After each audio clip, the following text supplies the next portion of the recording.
సీతాఫలం అందరూ తినుంటాం. రామాఫలం తినని వారు కొద్దిమంది ఉండొచ్చు. లక్ష్మణ ఫలం ఇది చాలా తక్కువ మంది మాత్రమే తినుంటారు. సీతాఫలం, రామాఫలం యాంటీ క్యాన్సర్ అని ఎవరూ చెప్పలేదు. కానీ లక్ష్మణ ఫలం మాత్రం యాంటీ క్యాన్సర్ ఫ్రూట్ అని స్పెషల్గా ఏ ఫ్రూట్కి లేని పేరు యాంటీ క్యాన్సర్ ఫ్రూట్ అని లక్ష్మణ ఫలానికి ఉంది. లక్ష్మణ ఫలం చెట్టు యొక్క ఆకులు కూడా యాంటీ క్యాన్సర్ ఆకులుగా కూడా చాలామంది చెప్తారు.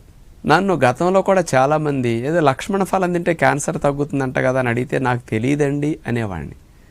సైంటిఫిక్ స్టడీస్ తీస్తే లక్ష్మణ ఫలం నిజంగా యాంటీ క్యాన్సర్ ఫ్రూట్గా గొప్పగా నిరూపించారనమాట వాళ్ళు.